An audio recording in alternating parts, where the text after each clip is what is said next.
Today I'll be predicting the Buckeyes 2026-2027 football schedule. Let's go. First thing I want to talk about is our offensive coordinator from the Steelers, new guy coming in, Arthur Smith. He's going to bring in a nice scheme that will help Bo Jackson, that'll help Jeremiah Smith, that'll help Julian Sang.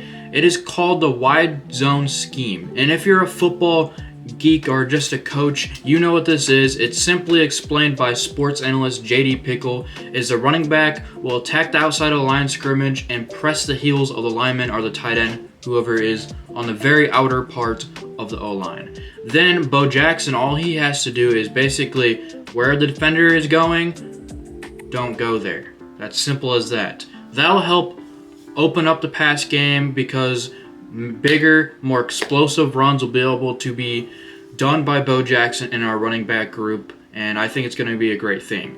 Then we also have just the powerful offense of the Ohio State Buckeyes. We don't even really need to be playing plays for some of these games that we're playing. All you have to do is throw it to Jeremiah Smith. All you have to do is hand it off to Bo Jackson. Now on to the defense. We've added some guys. Obviously, Matt Patricia is going to dominate this year again. It's not going to be as good as last year, but we have a couple guys from Alabama, with Christian Alagero from Wisconsin, guys that are going to fill our edges and our defensive tackles that departed last year. It's going to be a good year because a lot of people are talking about how this defense looks pretty decent. I'm not going to hold them to the standard of giving up only about 10 points a game, but they're going to be pretty good, and Matt Patricia running it all is going to be a good thing. And having two coordinators that are NFL talent is going to help not only these college football players that want to go to the NFL, but it's going to help the Ohio State Buckeyes stay ahead of the curve in the Big Ten. Now, for what everybody wants me to do, the Ohio State schedule prediction. First game is Ball State.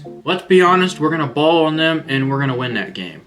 The next game, we are going into Texas, the big state of Texas. This is a scary game for Ohio State. This is like, oh my gosh, this is a competition right off the bat, right off the horn. This is crazy for Ohio State. They did it last year, and they're about to do it again this year. But this time, they are going into enemy territory. They're going into Texas with Arch Manning and Stefanski at the head coaching. It's going to be a good game. It's going to be a bloodbath, but Ohio State fans, and honestly fans that are going to think I'm going to say we're going to lose, I thought that originally, but let's be honest. We have Julian Sang. He's going to get a lot better. He was Heisman competition last year until he played those last two games. We have Jeremiah Smith, who is the best wide receiver in all college football. We have freaking Chris Henry Jr., 5-star wide receiver. That is basically a copy and paste of Jeremiah Smith when he was a freshman. Then we have Bo Jackson. Then we have a defense that has an NFL talent guy leading it who has won a Super Bowl. So you think Texas is going to be a big thing? No. We have beat Texas the last two times we have won against them by defense and by having a better offense. So this is what's going to go on. We're going to go into Texas. We're going to hit the ball hard. We're going to run a lot. This is going to be a very, very boring game, to be honest. It's going to be a lot of running. It's going to be a lot of long drives. We might only have like 4 or 5 drives in this whole entire game. But Ohio State will win because we always find a way to beat Texas in the last couple times we win against them. It's not going to stop now. Week 3, we get a little break. We go against Kent State. That's a win. Week 4 is Vesa Illini. I went to Illini's game last year against Ohio State, and my Ohio State Buckeyes actually just kept going and going and going. It was kind of a close game at half, but the Buckeyes persevered like they usually do and started pulling away from Illini. And Illini fans were not very happy, but go Ohio State, so I don't care. But Illini, your best chance to beat the Buckeyes was last year, and you're going to lose to the Buckeyes for the 500 millionth time in your guys' history. Next week, it's a very, honestly, respectable team at Iowa. They have good teams usually. They have a good offensive line, good defensive line, very physical football team usually. I respect Iowa a lot, but they're not Ohio State. They don't have the superpowers, the Julian Sang at quarterback who could win a Heisman this year. They don't have Jeremiah Smith, who's the best wide receiver in all of college football. They don't have Bo Jackson, who's going to have a really good year this year. I'm sorry, Iowa fans, but That's going to be a loss. Week 6, it's a pretty easy one. Face Maryland. I mean, that's a win. Week 7, the revenge game at Indiana against the worst head coach in wild college football. The guy I hate the most out of any college football coach right now. Cignetti. I want to beat Cignetti so bad right now.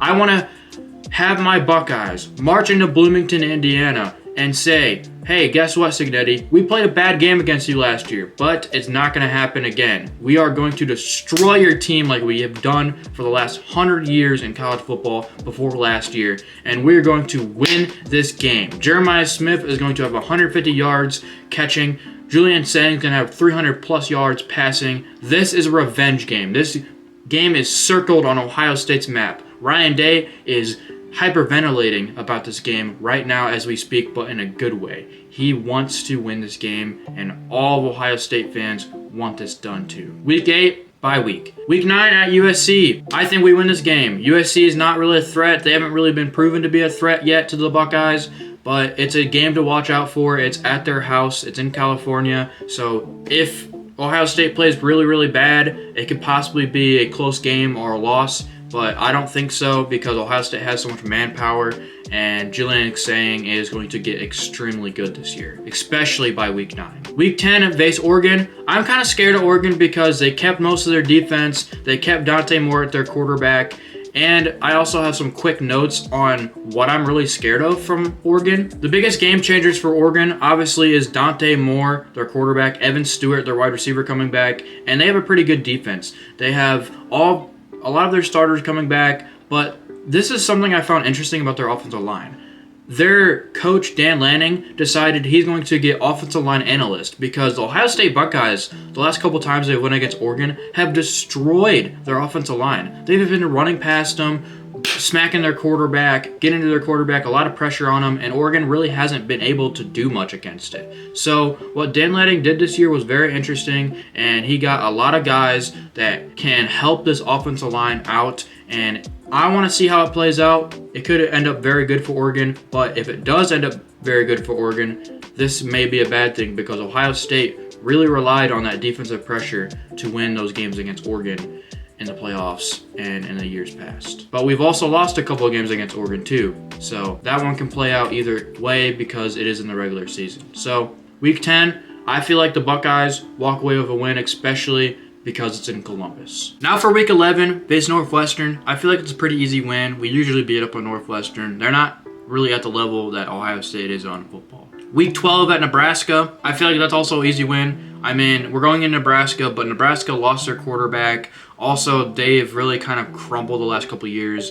This experiment with Matt Rule isn't really working for the Nebraska Cornhuskers, but you never really know because it is the Big Ten, and last year Indiana did shock the world by rising up in the college football ranks, so you never know. I'm not going to say we're going to blow them out or it's going to be not even close, but I feel like Ohio State is just way more talented than Nebraska and has better coaching. The last week is the big game against the Michigan Wolverines. It's at our stadium. We haven't beat this team in our stadium since 2019. The last quarterback to do it would be Justin Fields. That is a crazy thought because we have won a national championship in that time period. We've been in the college football playoffs multiple times, and we haven't beat them since pre-COVID in this decade. So it's got to be done, and it will be done because we have more manpower. We have a competent head coach right now at the realm that's been there since 2018, and he will march into our stadium and say, boys,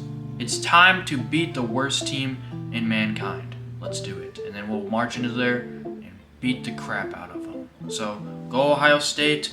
We're going undefeated in the regular season, and we'll meet whoever we need to beat in the Big Ten Championship.